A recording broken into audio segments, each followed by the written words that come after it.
How you doing? My name is Kareem Boyd. I am chair of the diversity committee, and we put together these docuseries. This is the third part. We're going to carry from civil rights up into the AFL-CIO, and then the AFL-CIO and how that became IATSE, and then we're going to give you a unique experience of minorities who went through that experience to become full-fledged members.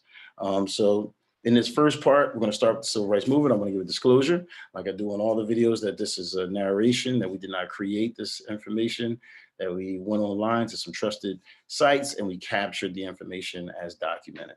So that's our disclosure. And if you are ready, we are going to begin. As the Cold War began, President Harry Truman initiated a civil rights agenda, and in 1948 issued Executive Order 9981 to end discrimination in the military. These events helped set the stage for grassroots initiatives to enact racial equality legislation and incite the civil rights movement. In September 1957, President Eisenhower signed the Civil Rights Act of 1957 into law, the first major civil rights legislation since Reconstruction. The Civil Rights Act of 1964, which ended segregation in public places and banned employment discrimination on the basis of race, color, religion, sex, or national origin, is considered one of the crowning legislative achievements of the civil rights movement.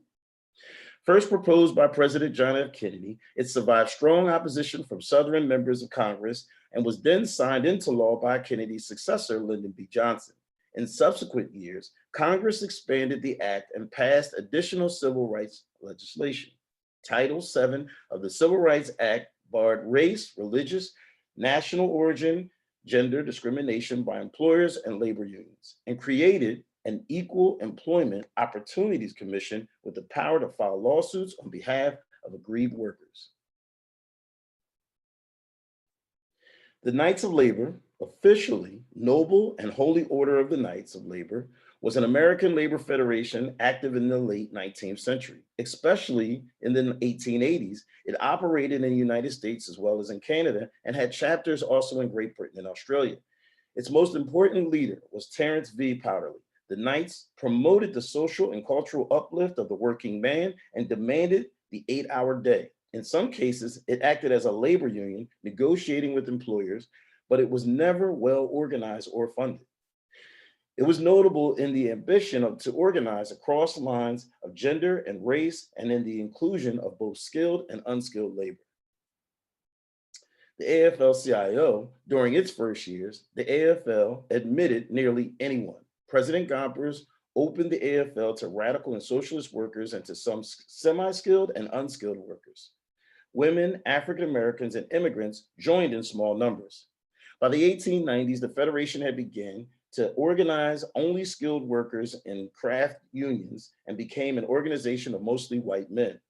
Although the Federation preached a policy of egalitarianism in regard to African American workers, it actively discriminated against Black workers.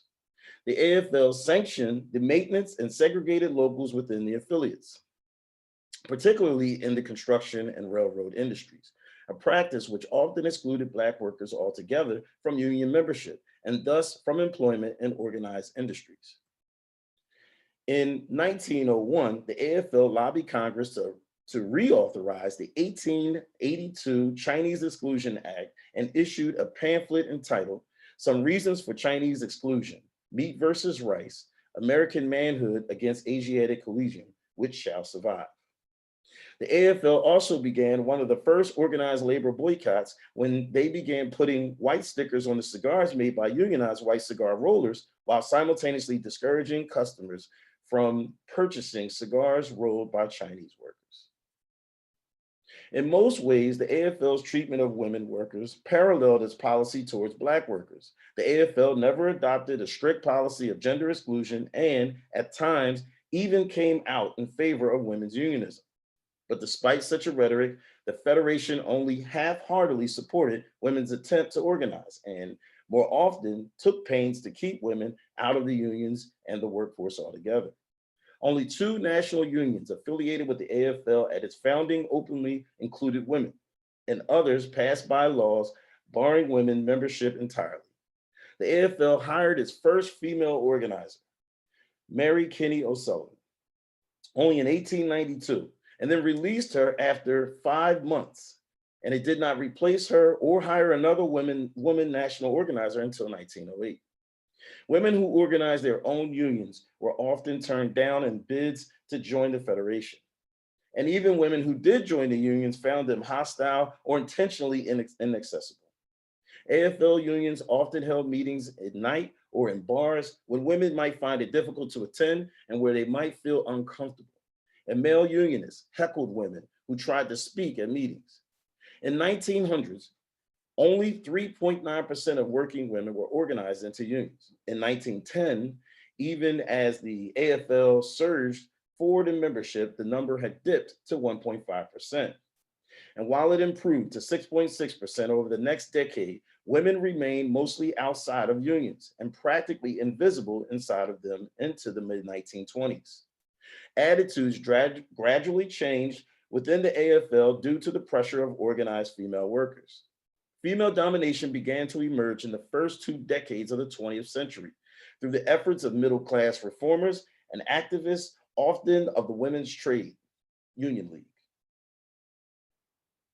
Calls for complete equality, speaking at an Urban League sound-off luncheon, A. Philip Randolph, militant vice president of the newly merged AFL-CIO, said the Negro is not free and called upon President Eisenhower to send armed troops into Mississippi and South Carolina to ease the Cold War waged against the Negro citizens of those states. He also said President Eisenhower has a moral obligation to make a major statement in the interests of Negro freedom. The Negro has got to take what he gets, the veteran civil rights leader said, not by violence, not by the gun, but by continuous protests, continuous demands, and continuous organization. Negroes want complete equality and first-class citizenship, and they want it now. Grandualism is no answer, end quote. I'd like to now intro a clip that I think gives a great explanation of the boundaries that were set up by unions to try to filter who they would like to exist within the membership. So it wasn't that it was in the writing or in the bylaws, but this was the behavior of the members who were trying to corner or monopolize on that on this ability to have fair wages. Here we go. Government licensing closes the door to economic opportunity. Nearly 1,000 occupations in the United States exclude people who do not have licenses. Sometimes the licenses cost money. Sometimes they require the applicant to pass complicated tests that have little to do with the job. Sometimes getting a license requires a friend in the business. All those licensing laws do just one thing: keep outsiders out. Those outsiders are often members of minority groups. Back during the 30s and 40s, there were practices that were rampant in the South, particularly in the former slaveholding states, where blacks were specifically excluded by predominantly white unions. Example, electricians' unions, plumbers' unions, railroad firemen unions, and at that time, the records of history will demonstrate that it was the purpose of white unions to exclude blacks, minorities in general, from the workplace. In fact, there were statements specifically made in connection with occupational licensing regulations that if this law is successful, it will have the effect of reducing to a minimum the involvement of blacks, or Negroes as they were called then, in the workplace.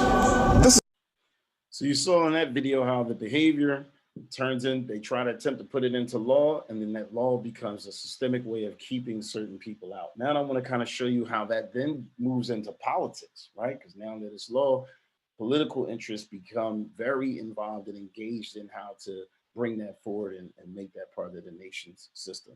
Check out this video.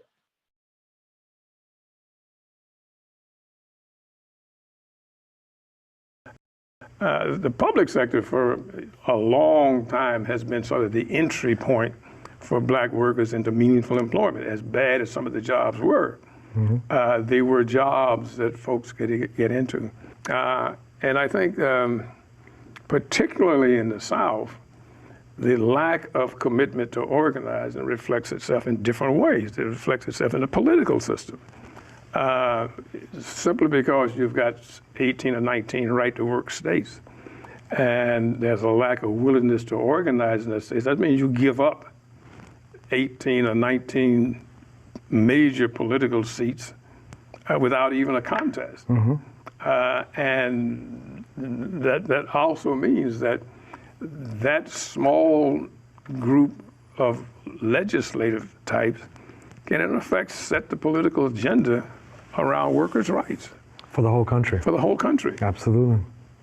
Absolutely. And we see that happening now, where right to work for many, many years was by and large limited to the old Confederacy. That's right. You now see it moving into more industrial states, Michigan, Ohio, Indiana, right. And the effort for politicians of much more conservative nature to say, well, we want a right to work bill in our legislature. And you find some workers saying, well, that's not a bad idea. Well, it's a dreadful idea.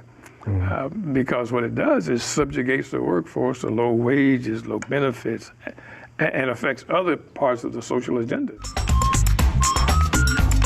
All right. Hopefully that was gave you a different viewpoint, a different perspective on even looking at certain things like right to work states. We always at this point, as a formality, try to focus on a key player or a key person within that time frame. Today, it would be the spotlight's on W.E.B. Du Bois. And it says here, the U.S. Bureau of Labor Statistics offered W.E.B. Du Bois a job in 1897, leading to several groundbreaking studies on Black Southern households in Farmville, Virginia, that uncovered how slavery still affected the personal lives of African Americans. Du Bois would do 4 more studies for the Bureau, 2 in Alabama and 2 in Georgia. Du Bois wrote The Strivings of a Negro People for the Atlantic Monthly, a groundbreaking essay that explained to white readers how it feels to be a victim of racism. In 1903, Du Bois, along with 29 other prominent African Americans, formed the Niagara Movement, charged with seeking justice and equality for African Americans. Du Bois was named General Secretary. The organization published a manifesto called the Declaration of Principles in 1905. The convention published an address to the world in which it called on African Americans not to vote for the Republican Party candidates in 1908 presidential elections, citing President Theodore Roosevelt's support for Jim Crow laws. Here are a few points that stood out from the document. Niagara Movement addresses the country on Republican Party and labor. The failure of the Republican Party in Congress at the sessions just closed to redeem its pledge of 1904 with reference to suffrage conditions at the South seems a plain, deliberate, and premeditated breach of promise and stamps that party as guilty of obtaining votes under false pretense. Economic opportunity. We especially complain against the denial of equal opportunities to us in economic life. In the rural districts of the South, this amounts to peonage and virtual slavery. All over the South, it tends to crush labor and small business enterprises, and everywhere American prejudice, helped often by iniquitous laws, is making it more difficult for Negro Americans to earn a decent living. Employers and labor unions, we hold up for public execration the conduct of two opposite classes of men. The practice among employers of importing ignorant Negro American laborers in emergencies and then affording them neither protection nor permanent employment. And the practice of labor unions in prescribing and boycotting and oppressing thousands of their fellow toilers simply because they are Black. These methods have accentuated and will accentuate the war of labor and capital, and they are disgraceful to both sides. Despite the establishment of 30 branches and the achievement of a few scattered civil rights victories at the local level, the group suffered from organizational weakness and lack of funds, as well as a permanent headquarters or staff. and it never was able to attract mass support. After the Springfield 3 race riot of 1908, Du Bois has invited Mary White Ovington, a settlement worker and socialist, to be the movement's first white member. Soon, other white liberals joined with the nucleus of Niagara militants, and with Du Bois, founded the NAACP the next year. The Niagara movement disbanded in 1910 with the leadership of Du Bois, forming the main continuity between the two founded the NAACP organizations. This brings us to the end of the third presentation. And if you'll stay tuned, I'm going to take it to the fourth. And then after that, we'll do Q&A. Peace.